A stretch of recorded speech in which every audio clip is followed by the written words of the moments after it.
బండి సాయి భగీరథపై పేట Basheerbagh పిఎస్లో POCSO case నమోదు చేశారు. అయితే బాధిత మైనర్ బాలిక కేసు నమోదు కోసం వెళితే దాదాపు 8 గంటల పాటు అక్కడ హై డ్రామా కొనసాగింది. అన్ని ఆధారాలు సమర్పించిన ఎఫ్ఐఆర్ నమోదు కోసం పోలీసులు తర్జన భర్జన పడ్డట్టు వారు చెబుతున్నారు. దినమంతా వెయిట్ చేయించిన తరువాత ఎఫ్ఐఆర్ నమోదు చేసినట్టు తెలిసింది. ఈలోగా కరీంనగర్ 2 టౌన్ పిఎస్లో ఉల్టా హనీ ట్రాప్ కేసు నమోదు చేశారు. బాధితులను నిందితులుగా, నిందితులను బాధితులు చేసే కుట్ర జరిగినట్టు క్లియర్గా తెలుస్తోంది.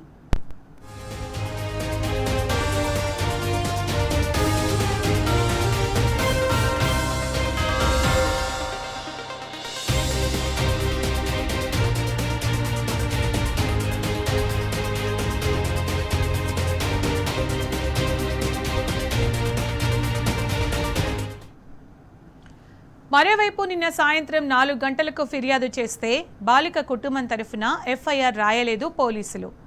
బాలిక కుటుంబ సభ్యులకు ఏ సమాచారం చెప్పకుండా గంటల పాటు సాగదీశారు. బాలిక ఫిర్యాదు తీసుకోకపోగా పైగా సమాచారాన్ని బండి కుటుంబానికి చేరవేశారు పోలీసులు. పోలీసులు ఇచ్చిన సమాచారంతో బండి భగీరథ్ ఉల్టా కేసు పెట్టాడు. నిన్న సాయంత్రం 5 గంటలకు యువతి కుటుంబంపై కరీంనగర్లో బండి సంజయ్ కొడుకు ఫిర్యాదు చేశాడు.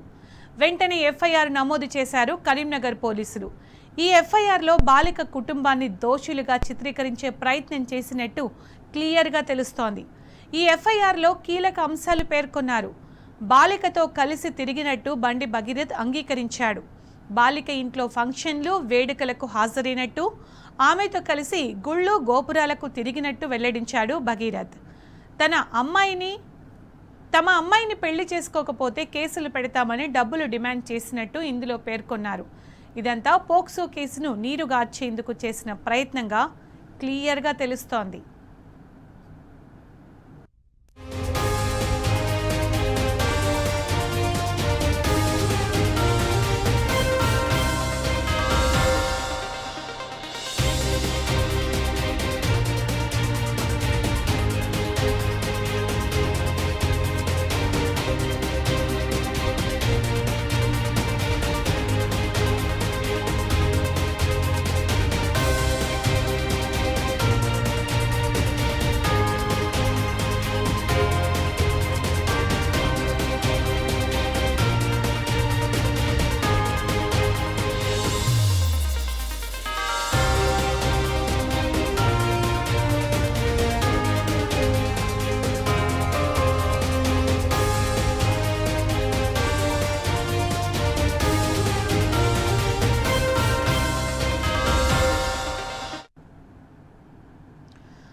ఇక కేంద్ర హోం మంత్రి బండి సంజయ్ కొడుకు బండి భగీరథపై పోక్సో కేసు రాష్ట్ర వ్యాప్తంగా సంచలనం రేపుతోంది. బండి సాయి భగీరథపై పేట బషీర్బాద్ పిఎస్లో పోక్సో కేసు నమోదు చేశారు. అయితే బాధిత మైనర్ బాలిక కేసు నమోదు కోసం వెళితే దాదాపు 8 గంటల పాటు అక్కడ హై డ్రామా కొనసాగింది. దీని అందరికి సంబంధించిన పూర్తి సమాచారం మా క్రైమ్ బ్యూరో చీఫ్ భాస్కర్ అందిస్తారు లైవ్లో. భాస్కర్, బండి సంజయ్ కొడుకు బండి భగీరథపై పోక్సో కేసు రాష్ట్ర వ్యాప్తంగా సంచలనం రేపుతోంది కదా, అప్డేట్స్ ఏంటి దీనికి సంబంధించి? కేంద్ర హోంశాఖ సహాయ మంత్రి బండి సంజయ్ కుమారుడికి సంబంధించినటువంటి వ్యవహారం ఇప్పుడు రాష్ట్ర వ్యాప్తంగానే కాకుండా 2 తెలుగు రాష్ట్రాల్లో హాట్ టాపిక్గా మారింది. బండి సంజయ్ కుమారుడు సాయి భగీరథ్కు సంబంధించి ఆయన పైన అనేక రకమైనటువంటి ఆరోపణలు వచ్చాయి. గతంలో ఆయన మహీంద్రా కాలేజీలో చదువుకునే సందర్భంలో తోటి విద్యార్థులతో జూనియర్స్ని ర్యాగింగ్ చేస్తున్నటువంటి వీడియో కావచ్చు, క్లాస్ రూమ్ నుంచి వచ్చిన తర్వాత హాస్టల్ రూమ్లో చితకబాతున్నటువంటి ఇష్యూస్ కావచ్చు, ఇవన్నీ చూసిన తర్వాత ఇవన్నింటికి సంబంధించి గతంలో కేంద్ర హోంశాఖ సహాయ మంత్రి ఉన్నటువంటి బండి సంజయ్ అది పిల్లల మధ్య కొట్లాటగా కొట్టుపడేశాడు. కానీ ఇవాళ సాక్షాత్తు ఒక మైనర్ బాలికపై అత్యాచారం చేశాడంటూ Pet Basheerabad police station, Cyberabad commissionerate పరిధిలో ఇచ్చినటువంటి కంప్లైంట్ ఇప్పుడు పూర్తి స్థాయిలో కలకలం రేపుతోంది. దీనికి సంబంధించి ఎవరైతే ఆ బాధిత సంబంధించినటువంటి మైనర్ గర్ల్ ఉందో ఆ మైనర్ గర్ల్కి సంబంధించి ఆమె తల్లి ఇవాళ నిన్న పోలీస్ స్టేషన్లో కంప్లైంట్ ఇచ్చింది. కానీ ఈ విషయాన్ని ముందు నుంచి ఫాలో అప్ చేస్తున్నటువంటి సంజయ్కి సంబంధించినటువంటి మనుషులు కావచ్చు, ఇతరులు కావచ్చు, దీన్ని ఎవరైతే మైనర్ బాలికకు సంబంధించినటువంటి తల్లి ఎప్పుడైతే పోలీస్ స్టేషన్కి వెళ్ళిందో దాన్ని గ్రహించి ఆ పోలీస్ స్టేషన్ పిటిషన్ ఇచ్చిన తర్వాత జీడీ ఎంటర్ పెట్టినటువంటి పోలీసులు దాన్ని అంతటినీ కూడా ఉన్నతాధికారులకు సమాచారం అందించారు. ఉన్నతాధికారులు దీనిపైన డిసిషన్ తీసుకోవడానికి దాదాపు 7 నుంచి 8 గంటలు పట్టింది. అంటే ఆ మహిళ పోలీస్ స్టేషన్కి వెళ్ళినటువంటి రికార్డు పోలీస్ స్టేషన్ సీసీ కెమెరాలో ఉంటుంది. ఈ సమాచారం ఇచ్చినటువంటిది కూడా ఉంటుంది. కానీ ఈ విషయాన్ని ముందుగానే పసిగట్టి మైనర్ బాలికను రేప్ చేశాడు, అత్యాచారం చేశాడనేటువంటి ఆరోపణలు వస్తే దేశవ్యాప్తంగా ఇది సంచలనం సృష్టించేటువంటి కేసు అవుతున్నటువంటి నేపథ్యంలో పూర్తిగా కరీంనగర్ 2వ పట్టణ పోలీస్ స్టేషన్లో భగీరథ్ తన కంప్లైంట్ను ఇవ్వడం జరిగింది. దాన్ని ఇమీడియట్గా వితిన్ సెకండ్స్ లోపు కరీంనగర్లో ఎఫ్ఐఆర్ అయినటువంటి పరిస్థితి. ఇవాళ దేశవ్యాప్తంగా బీజేపీ ప్రభుత్వం చేస్తున్నటువంటి అరాచకాలకు తెలంగాణ ఒకటి అతీతం అనుకున్నాం. కానీ తెలంగాణలో కేంద్ర సహాయ మంత్రిగా ఉన్నటువంటి బండి సంజయ్ కుమారుడి లీలలు ఒక్కొక్కటిగా బయటపడుతున్నాయి.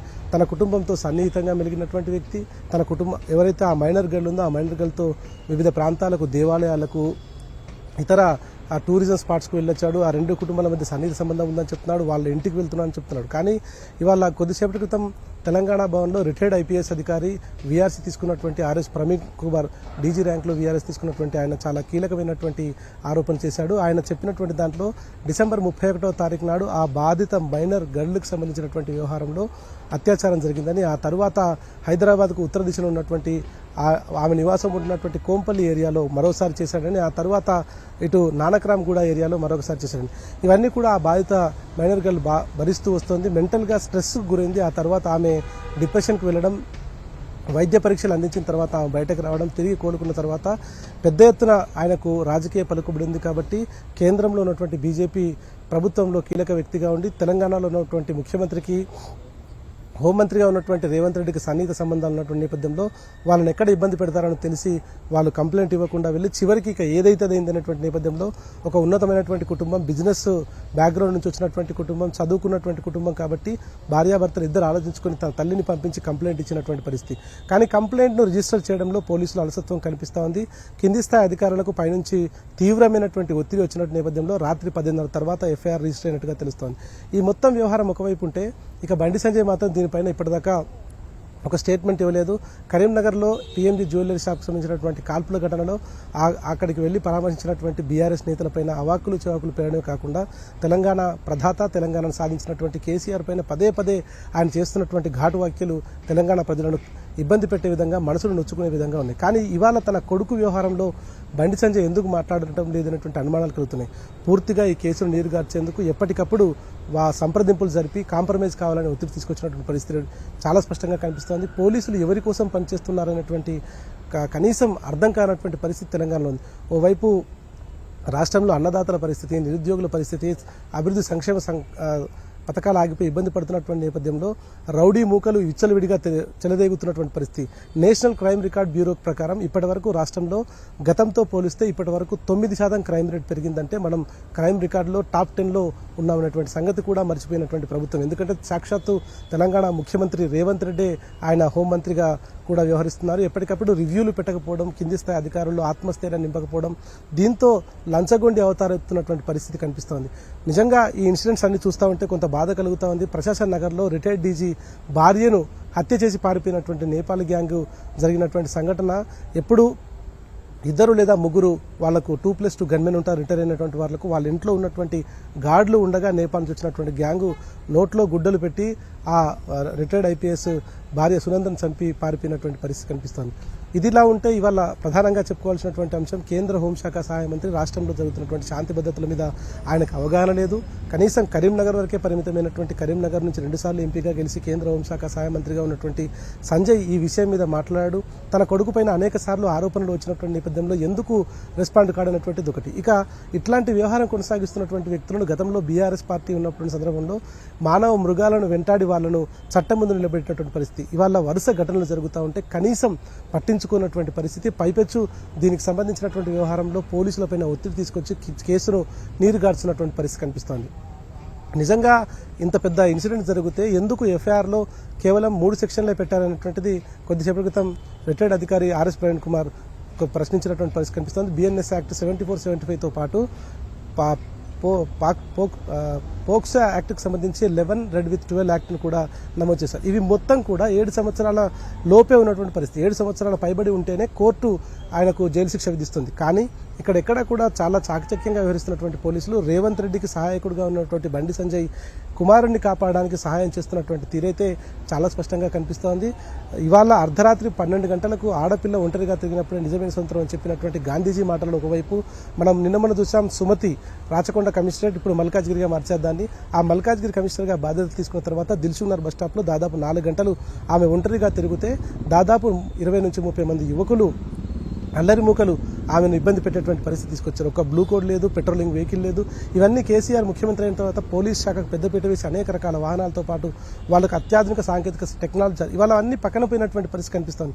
ఒక మహిళా ఐపీఎస్ అధికారికి రక్షణ లేదు, రిటైర్డ్ ఐపీఎస్ అధికారి కుటుంబానికి రక్షణ లేదు. నేరుగా ఒక మైనర్ బాలికను 3 సార్లు పలుమార్లు అత్యాచారం చేస్తే దాని మీద కంప్లైంట్ చేయడానికి కూడా పోలీసులకు ధైర్యం రావట్లేదు. ఎంతసేపు ఎక్స్ ద్వారా ప్రజలను మేలుకొల్పుతున్నామంటూ యాడ్లకు మాత్రమే పరిచయం అవుతున్నా తప్ప డీజీ ర్యాంక్ నుంచి కింది స్థాయి అధికారులకు ఎందుకు ఈ వ్యవహారం కనిపించడం లేదనేటువంటిది చాలా స్పష్టంగా తెలుసుకోవాల్సినటువంటి అవసరం కనిపిస్తోంది. గతంలో పనిచేసినటువంటి డీజీపీగా వివరించినటువంటి శివధర్ రెడ్డికి కొంత ఆయనకు రాజకీయ నేపథ్యం ఉంది. ఆయన డీజీపీగా ఉన్నప్పటికీ రాజకీయాలకు అనుబంధంగా పనిచేసినటువంటి నేపథ్యంలో ఆయన కొంత లాండ్ ఆర్డర్ను నెగ్లెక్ట్ చేశాడనేటువంటి విమర్శలు బీఆర్ఎస్ పార్టీ చేసింది. కానీ సివి ఆనంద్ తెలంగాణ డీజీపీగా వచ్చిన తర్వాత ఆయన నిక్కచ్చిగా ఉంటాడు, లాండ్ ఆర్డర్ విషయంలో కరెక్ట్గా ఉంటాడు. హైదరాబాద్ సిపిగా పనిచేశాడు, గతంలో సైబరాబాద్ పోలీస్ కమిషనర్గా పనిచేశాడు. జాతీయ స్థాయిలో ఆయన డిప్యూటేషన్ మీద వెళ్ళి వచ్చినటువంటి పరిస్థితి. కానీ ఇన్ని జరుగుతూ ఉంటే ఎందుకు దీన్ని కట్టడి చేయడంలో డీజీపీ స్థాయి అధికారి రివ్యూ పెట్టడం లేదనేటువంటిది కూడా ఎక్కడా పాలుపోలేని పరిస్థితి. అంటే బలహీనమైనటువంటి నాయకుడు రాజ్యం ఏలితే రాజ్యంలో ఉన్నటువంటి బలహీన శక్తులు సంతోషంగా ఉంటాయి. వారు చేస్తున్నటువంటి మితిమీరినటువంటి ఏదైతే దొంగతనాలు, దోపిడీలు వాటితో వాళ్ళంతా కూడా సస్యశ్యామలంగా ఉంటారనేటువంటిది చాలా స్పష్టంగా ఇవాళ కనిపిస్తూ ఉంది.